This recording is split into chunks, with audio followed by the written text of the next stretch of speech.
We turn our attention to the international newspapers now. Elena's with us here on set. What are you talking about, Elena? You're talking about the South Carolina primary coming up and a big debate which has happened overnight.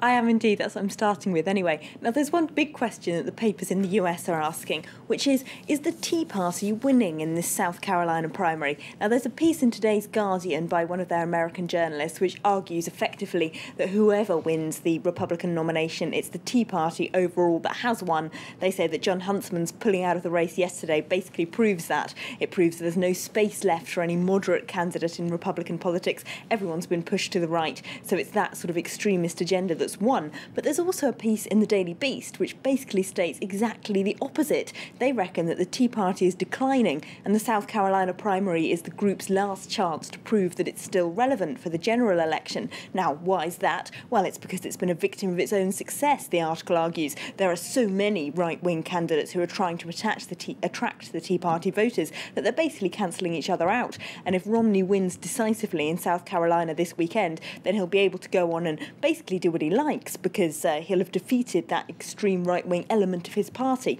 So we'll wait and see what happens on Saturday, really, to see which of those articles is right. The anti-Romney candidates, they're not just giving up, though. They're still continuing to batter him, throwing everything they can at him. Some harsh ads.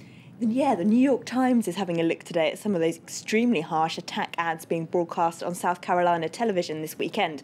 Now, they've been allowed, of course, because of a recent Supreme Court ruling, which means that super PACs, support groups that promote one candidate or another, now aren't subject to any spending limits on what they spend on campaign advertising, unlike the candidates themselves, of course, who have legal limits. So according to the New York Times, 30 seconds on South Carolina TV this week costs $5,000 and up to $8 million has been spent just by the beginning of December. Now, of course, that sparks the accusation that powerful lobbying groups are buying up the candidates. Have a look at this article in the Huffington Post, which is a pretty impassioned plea for the US to reform its campaign finance. Now, the headline is "Occupy the Dream, the Mathematics of Racism." Now, what has campaign finance spending exactly got to do with racism? Well, according to this article, they say some of the most powerful lobbying groups who put lots of money into Republican campaigns are those that run private prisons. And of course, in America, as a young black man is about 10 times more likely to be in a prison as a white man. So they say that all those groups that really push candidates, especially that support tough law and order policies, they're actually the modern face of racism, according to that article. So Martin Luther King's legacy still pretty controversial then? Yes, of course. Yesterday was Martin Luther King Day. That's the peg for that Huffington Post piece. And also for an interesting piece in the Daily Beast, which says the Republican candidates have been lining up yesterday to say how much they respected and admired Martin Luther King.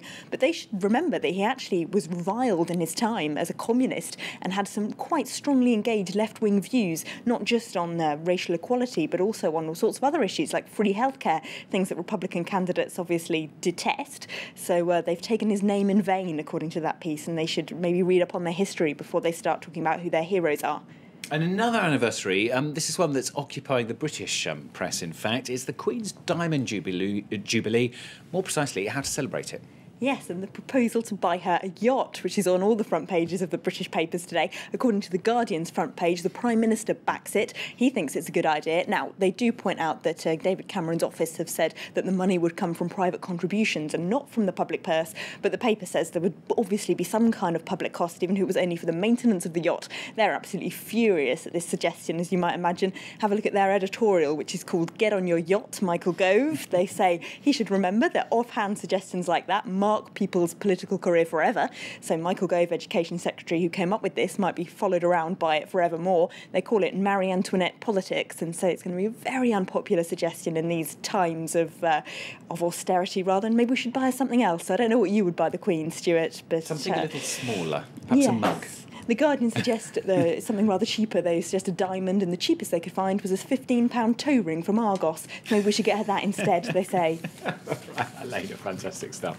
Elena there with the international papers here on France 24.